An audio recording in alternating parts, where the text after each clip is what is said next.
We are live. JT here. Welcome to the Huddle. The Huddle is where I sit down with successful people from the world of sport and coaching. It's to learn more about their journey to greatness. Why do I have these conversations? Because success always leaves clues. I just want to take a moment just to thank you for joining me and my special guest today. Whether you are watching as we stream live into the Facebook community, whether you are watching the replay on YouTube, whether you're listening to the recording on the podcast, thank you so much for choosing to be here with me and my special guest today. And I guarantee that if you commit to going all in and really listening to this conversation, I know you will get at least one valuable nugget of information, of wisdom that you can apply to your life that will help you not only be great in sports, but it will help you be great in the game of life. I've been looking forward to my conversation today. My guest and I, we connected a few months ago, and that's what I would say. One of the beauties of this last 18 months is it's really given us an opportunity to slow down, to connect, even if it's virtually. Like connection, you can still connect virtually.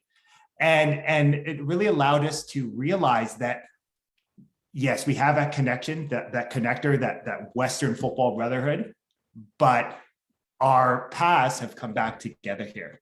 My guest in the huddle today, as I was mentioning, is a Western football alum.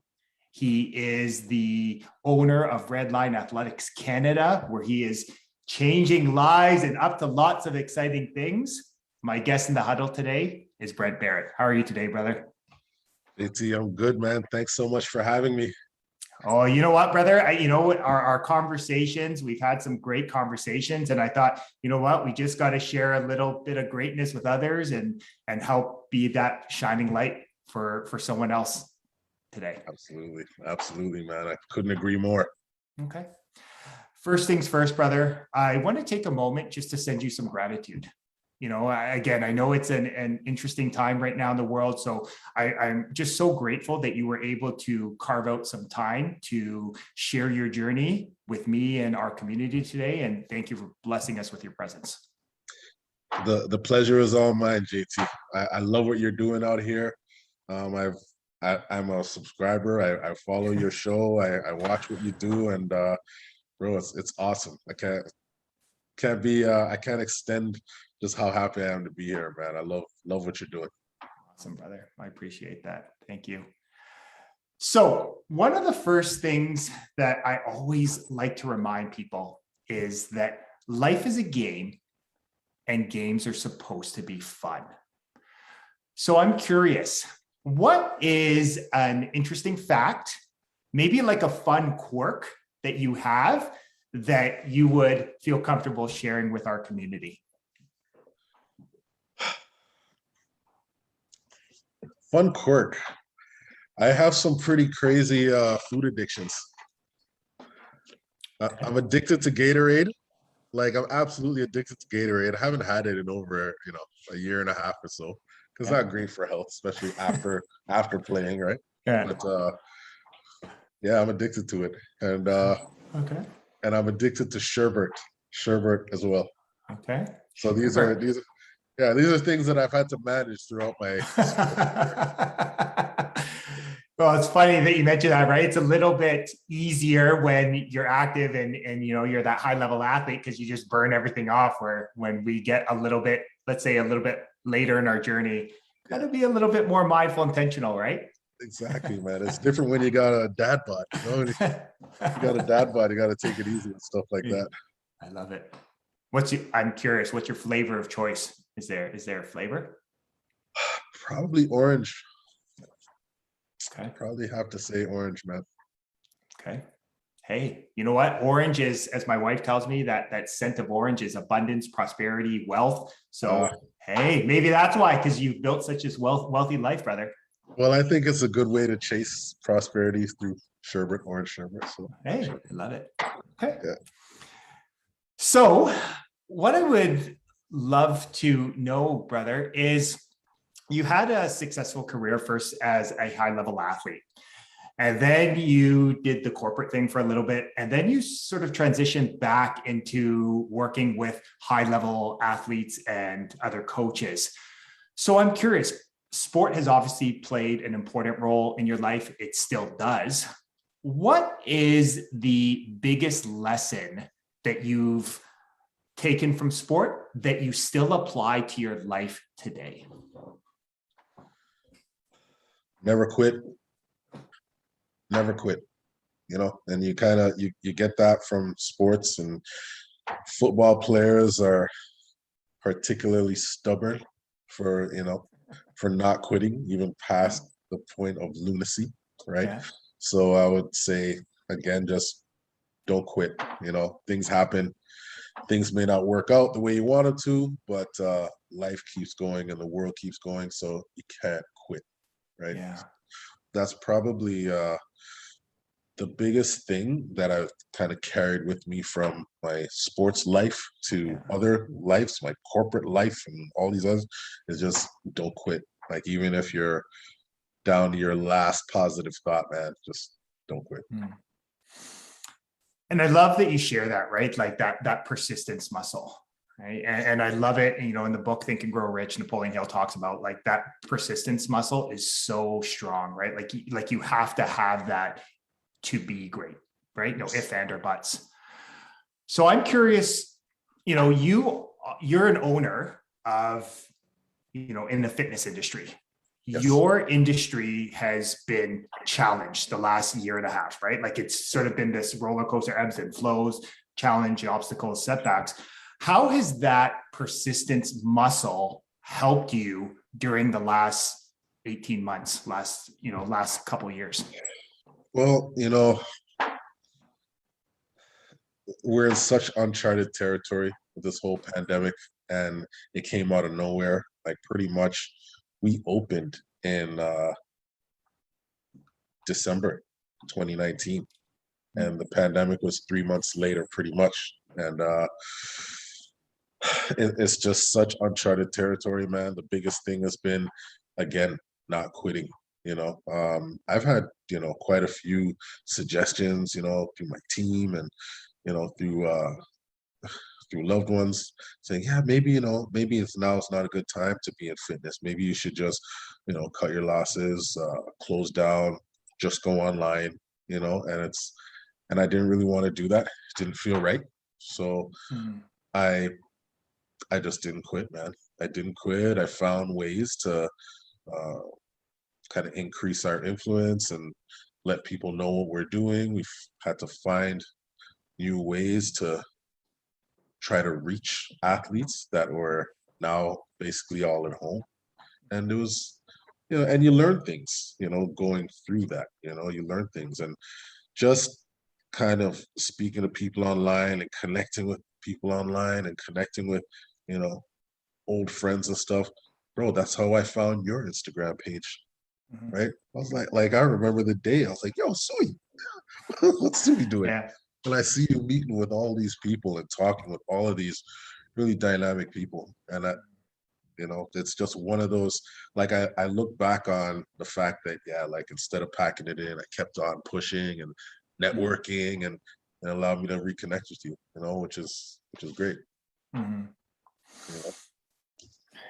it's interesting, what I really heard from you was that ability to sort of reset, right? And that's kind of one of the beauties, I think, of football. And again, I know that that's what connected us initially, is you have a play every 6 seconds, right? Like the majority of time. So you have the play, and high performers, successful people, they have the ability to sort of next play mentality, right? Like they forget what happened on the last play, right? I win, or I learn, and that's it, right? And that ability to refocus is so important in life. Yes, absolutely. Absolutely. So here, I'm curious for you. You said you had to sort of find, opportunities to connect, to share your message, right? To show how this is how I'm choosing to show up and serve others. What goes on, right? Because again, this is where I'm sort of fascinated by. You are in an industry that's been challenged. What drives you where, you have people, loved ones, friends that have your best interests at heart, that want to see you succeed, but they're telling, Brent, like, I don't know. What keeps you going? Like what's the dialogue that's going on in those moments where it just feels like, I don't know, like, I'm curious, like, tell me what's the self-talk like? Okay, so in order to explain that, I got to give you a little bit of background here, right? So, two major companies that are part of this umbrella are Redline Athletics, which is our athletic training facility, right? And then we also have Athletic Eatery, which is our nonprofit arm, right? So Athletic Eatery, our thing is athletic support. Our product is athletic support. So we have a number of campaigns that we run that basically try to make things easier for athletes, right? So our flagship program is the Hydration Initiative. So we basically go to sports venues and we provide hydration for the athletes involved, right? So we work with various organizations, Toronto Ultimate Club. We work with various organizations that basically allow us to attend their events. We have our hydration center, big tent, missing station, all that stuff. And then we distribute the water to the athletes, right? So this is just one of the things we do, but basically the goal is to create a support system for athletes that hasn't exactly existed before, right? And if you're a high level student athlete, like what we're used to, right? You have schools that are very good at providing support for athletes. Western is awesome with, the grants and all the other services that school offers as athletes.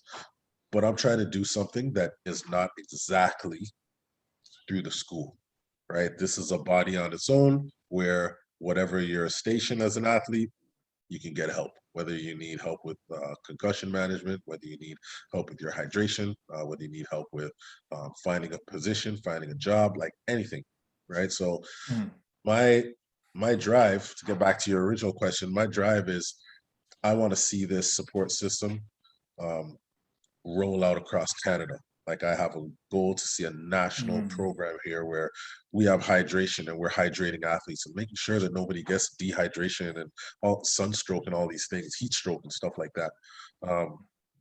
So I in my mind's eye, I see, Athletic Eatery at all of these different homecoming games, championships, stuff like this. And with Redline, we just want to provide a haven for athletes to come and train, right? That we're all about high level training and just letting people come and do their thing.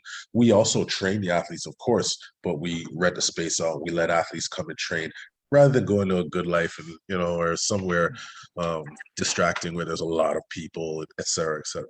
So between those two companies, really, like that's the goal is just to create a system where athletes can come and train anytime, 24 hours a day, 24/7. Or they can go and get hydration from Athletic Eatery or other things that we offer 24/7. I love that, brother. And I love that you shared, this bigger vision, right? Like you have the profit arm, you have the non-for-profit arm. And what I really heard from you there was what kept you going during that challenge, obstacle, setbacks, because again, it would be easy to tap out there.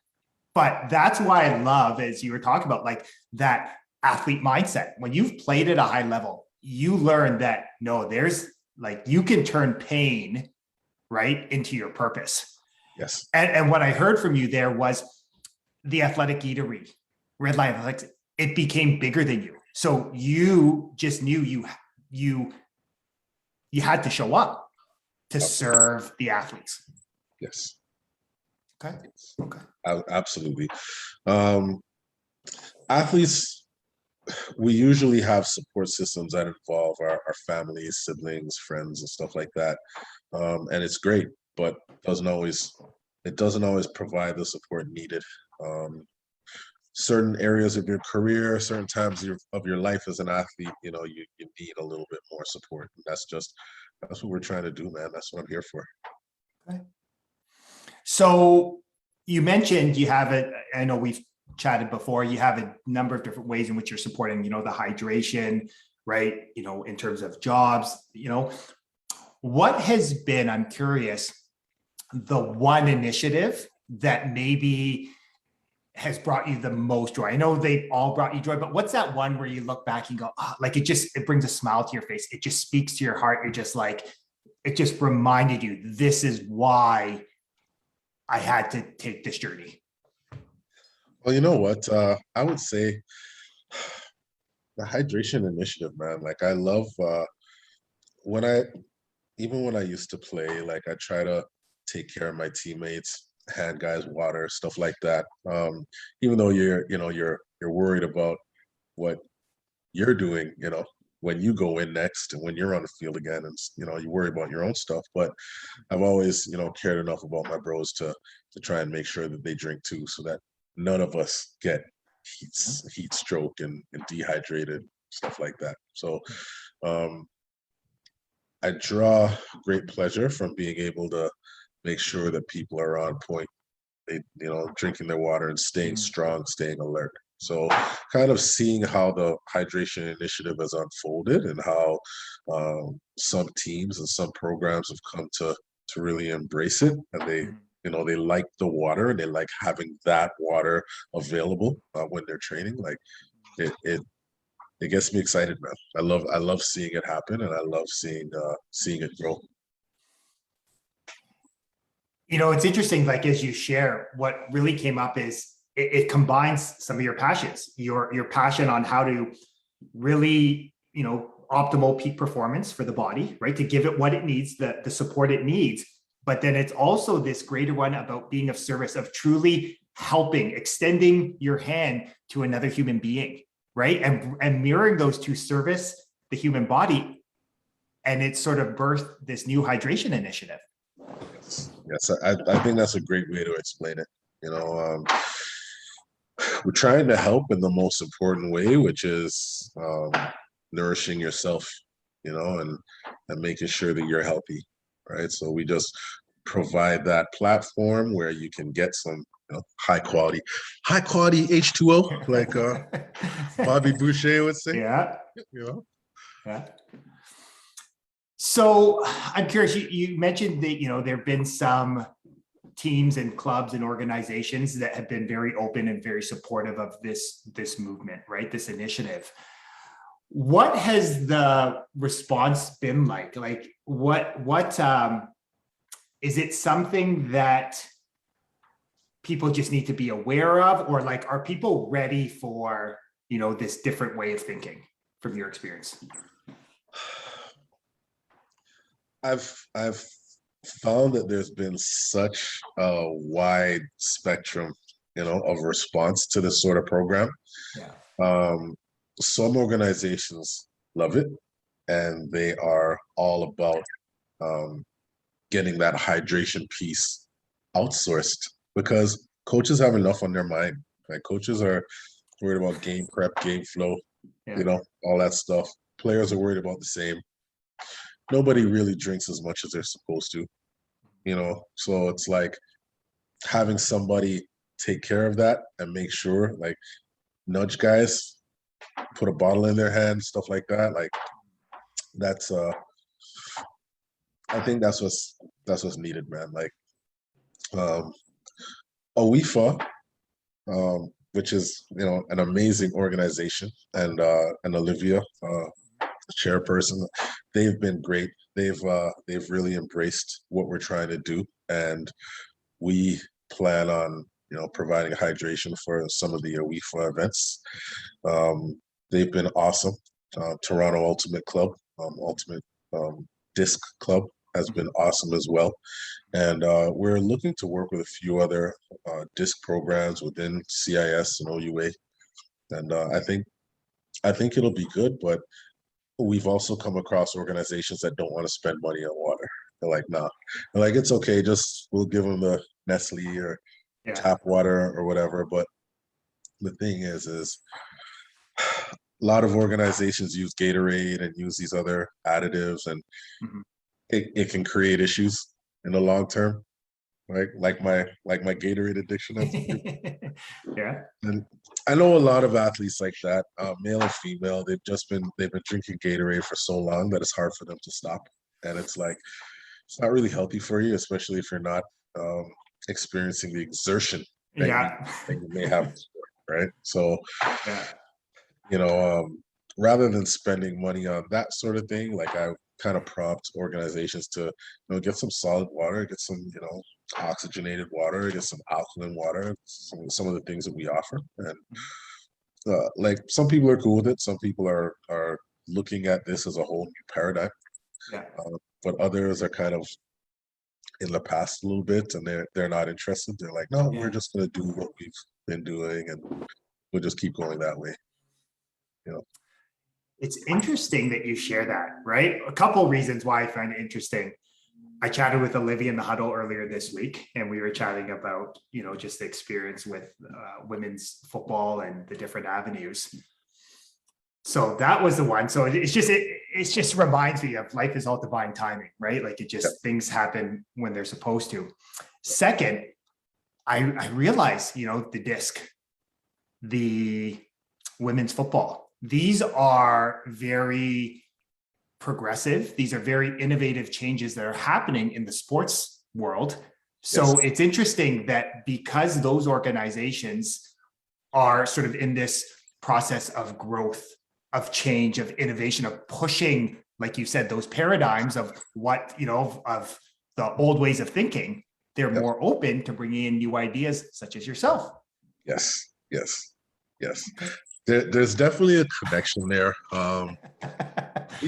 These sports, they're not exactly what I would consider like a ground floor sort of thing. They've been around for a while, and they have a very dedicated following because they're established. It's just that the sports world is not 100% ready for them yet. They're still somewhat in the fledgling state because they're a new paradigm, right? And through Redline, Athletics Canada, and through Athletic Eatery, we sort of represent slightly different standards, I guess, from the norm. Like we have a hydration program. We have a hydration program, and we're all about getting athletes to drink water. And no one's really done that to that degree. And we've planned to really explode this concept, right?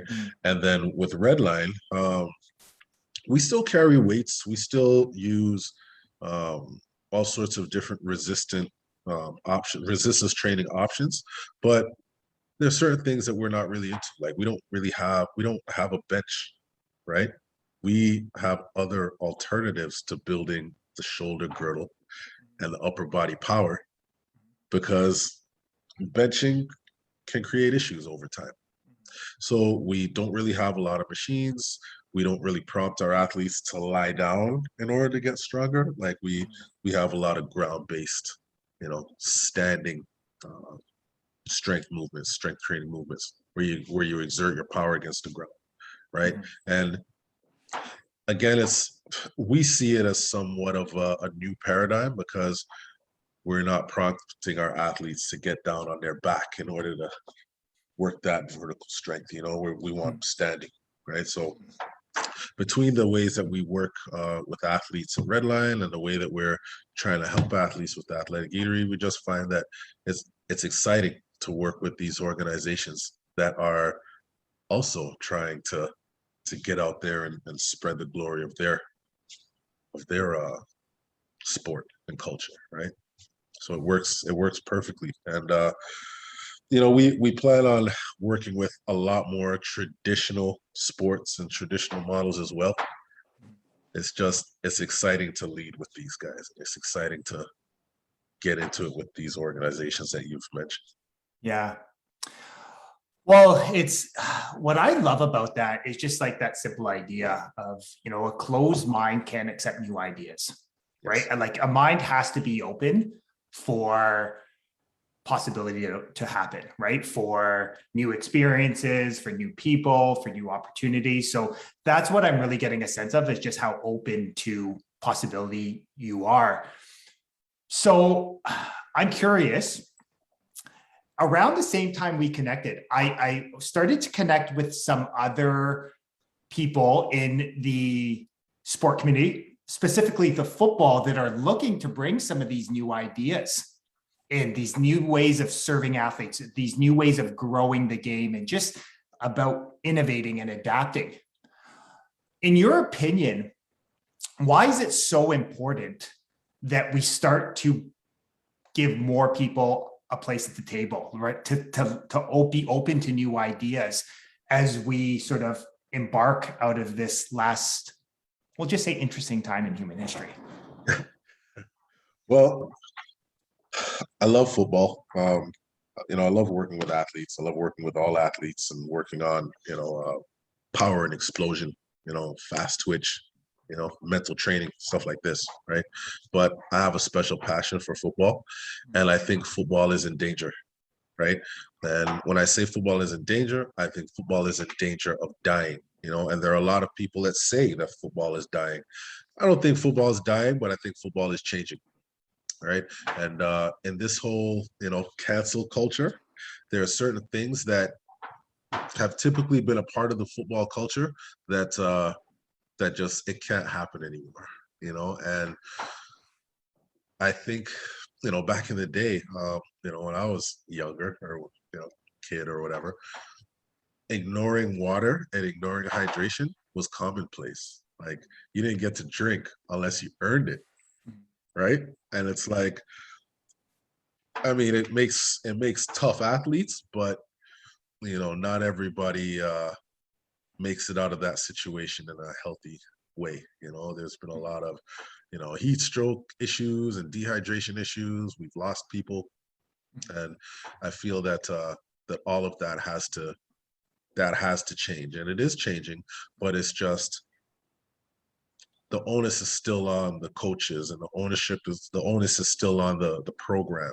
to take care of these things. And it's kind of a lot to worry about when you're running a football program. So this is why we try to get involved, because it's needed, Yeah. and in order for football to be allowed to grow and continue to change, these sort of things have to be nipped in the bud. You can't have people being dehydrated and Mhm.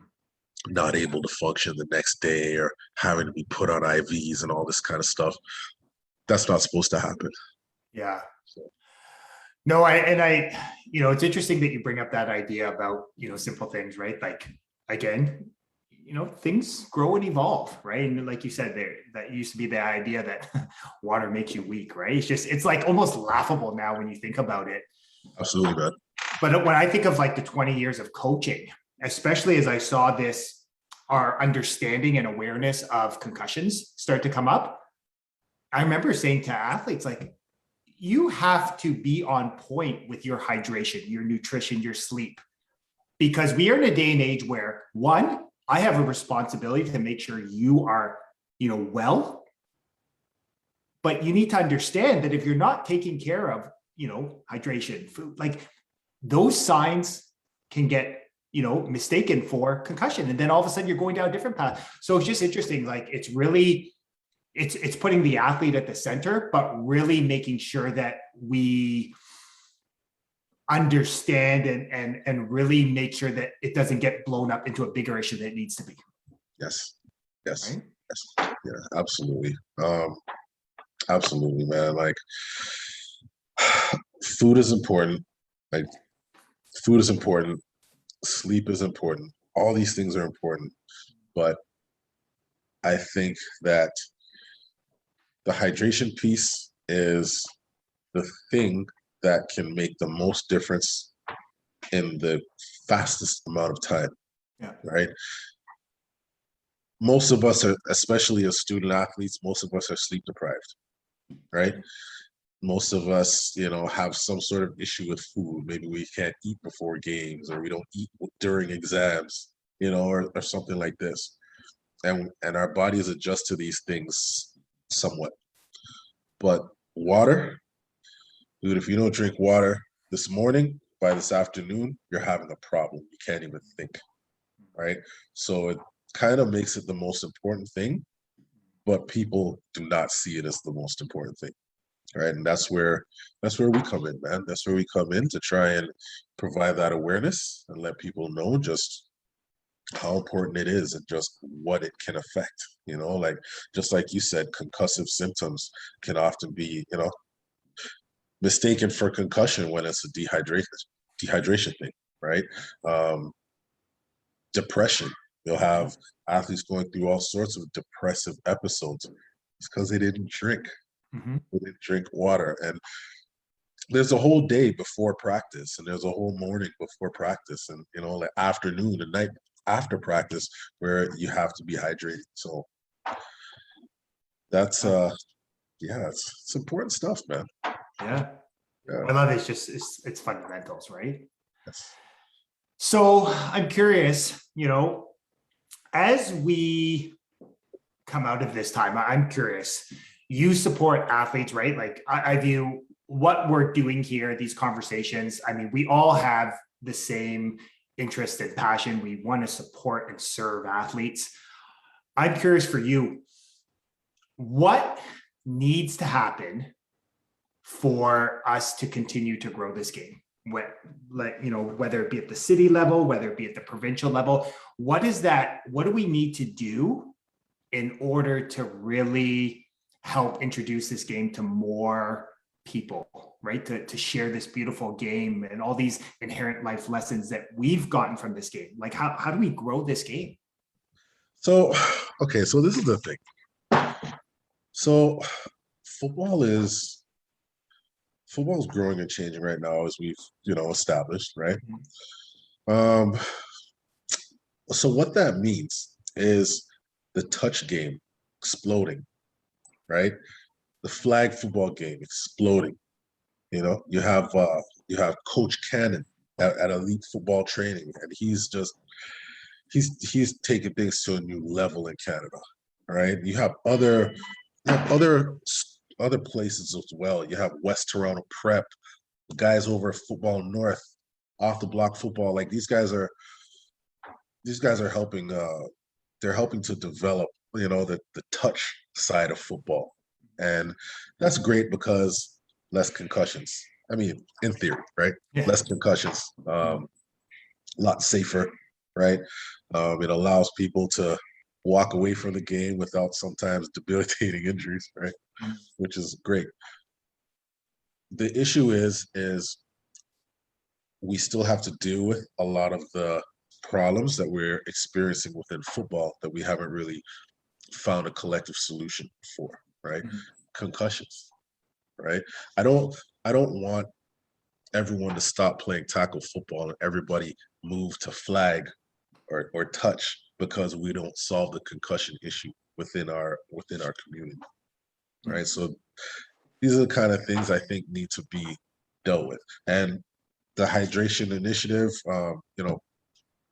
concussions are exacerbated by dehydration, right? So, and I think it's pretty safe to say that they can be prevented with adequate hydration. So this is why, hydration is one thing, but we're also trying to deal with the concussion epidemic because it truly is an epidemic within the sport. And I think concussions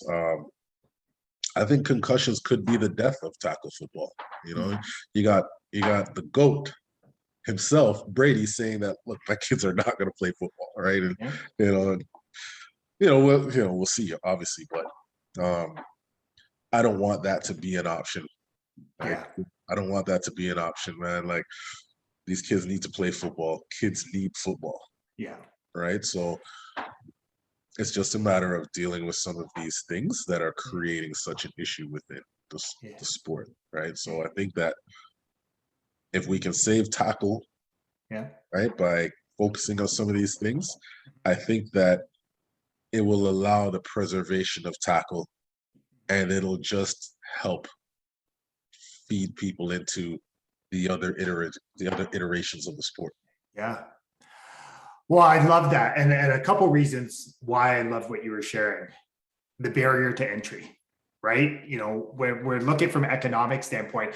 I've had some conversations with some of the people you mentioned, Coach Cannon, Coach Mundell at West Toronto Prep, right? And all these, we need to look at the economics of football, right? Like not everyone can afford to play travel football, right? Not everyone can drop $1,000 or do that. So I love that flag to me. And I had this conversation with Olivia. It's a lower cost of entry, right? And I love that it just allows people an easier entrance into the game. Yes. And the other thing that I love that you mentioned, I love how you were talking about, off the block and all these, it's giving people who have maybe a different experience, different areas of the city or the province, a place at the table, because then it shows those young people in those communities, hey, this is what this game can do to you. It can be your ticket to higher education. It can be connections that you never even knew before. And it just really, it's the keys potentially to a better life, right? And it's to change your family tree. So I love everything you're talking about. Yes. Yeah, it's I love the fact that the football community in Canada, and just let's just tone it down. Let's talk about Ontario. There's so many sects within the football community of Ontario, just OUA jurisdiction. That I think it's important to find ways to use the commonalities between the organizations and somehow have us unite in certain ways, right? And I feel like that is the way to save the game, and that is the way to preserve the game, and that's the way to create programs that'll help athletes transition from flag and touch into tackle. Mm-hmm. I think those kind of things are important. Mm-hmm. And I think the bigger thing that it really helps is I think it gives more representation of different voices, right? Different people, shared experience. Like we've all had the shared experience of how beautiful this game is. But I think when you just share and you give more people a place at the table, it makes it more relatable to other people, right? And that's whether it's females, whether it's the BIPOC community, whether it's just new immigrants, it's just so it has to happen. Simple as that. It has to happen, absolutely. And there's so many dynamic individuals that like I don't know. There's something about a football mind that just makes a person so much more dynamic than everything else. Yeah. And some of these great coaches that are, they're part of this WhatsApp group, or they're part of this Facebook group, or they're part of this coaching community. And it's like, I'd love to be able to help get their message out, and through Athletic Eatery, we celebrate a lot of different coaches, different coaching styles, stuff like this. And that's the whole premise behind it. It's just sharing these dynamic views with other people that haven't seen it, because you got some crazy coaches out in BC. Yeah. And they're people, they're coaches that people in Ontario may never ever see. And it's like, that's not right. You got Okanagan Sun, you got all these powerful organizations out there, and there are people in Ontario that will never know about this. There are people and these are the kind of things that I think need to change as well. But it's not a problem per se, but I just think that it would help make the community stronger if we were able to connect these minds and let people see what's happening with these different, coaches and leaders, all over the country. Well, I think you bring up a great point. What I heard from you is, and that was one of the drivers behind, starting this podcast, The Huddle, was to just give people a platform to share the stories. And it was just really to help people understand that successful and highly effective people, it's not what they do, it's how they think. And I think when you really strip it all away, anyone that's looked at The Huddle, success in the game of life, whether it's on the football field, whether it's in your career, relationships, health, it really starts with how you think. And when you get that, when you get your mind right, the results take care of itself. Right?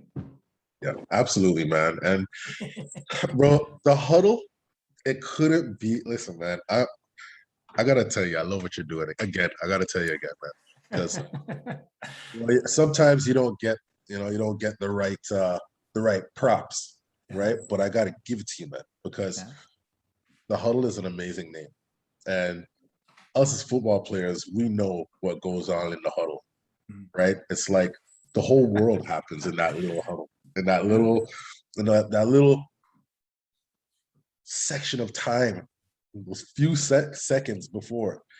It's like there can be an argument, there can be a teaching moment, there can be an admission, there can be so many things that happen, and it all has to happen fast. This is the most dynamic kind of communication that you can have in that huddle. So for you to name your podcast the huddle and call the program the huddle, I think is great, man. It's like a perfect way to facilitate real conversation.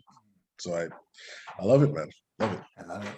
Well, that's the one beauty of, coming from the Western football lineage is that, I think of what Coach McKay talks about, right? It's paying homage. It's paying homage to the things, and the huddle, is really about paying homage to these life lessons that are embedded, that I've had the pleasure of through football, right? And connecting with great people like you in my life. So yeah, no, I appreciate that, brother. Thank you.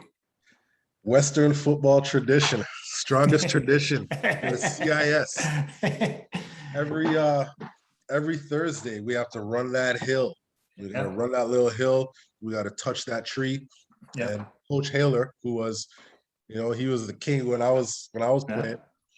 Coach Haler would talk about how there are so many football ghosts on this hill because every player, whoever played at Western, would run this hill on Thursdays and touch that tree. Mm-hmm. And to be a part of something like that completely blew my mind, changed the way I look at culture, period. Mm-hmm. Not just football cultures, changed the way I look at culture, period. Mm-hmm. And it's important to, some of these other schools, they don't get it, man. They're playing checkers. We play chess. Mm-hmm. We play chess at Western, like mm-hmm. the psychological, the weight of just understanding that you're a part of a greater legacy. Mm-hmm. it means everything, and just in terms of drive, it's something that you take with you. There's a word that it was in an indigenous language, orenda, right? The word orenda, and it's basically the concept of honoring all that came before you. Mm-hmm. Right. And there wasn't really a translation for it in English. And I think that they discovered the word, academia discovered the word somewhat, I don't know, maybe in the last 100 years or something like this. Mm-hmm. Right. But it's the most important thing, because honoring what came before you, man, that's what gives you strength. Like if you think about your family lineage, and you honor what came before you, like, Ebenezer Barrett. Try to honor what he stood for, the old man, great grandfather. And then you kind of try to live your life the right way because you want to keep that energy going, right? And it gives you strength, right? Same thing like when you're part of a storied football program, right? Same thing. So I love it, brother. I heard, play for something bigger than you, right? And that applies to all areas of life. Absolutely. So, brother, I have one last question for you.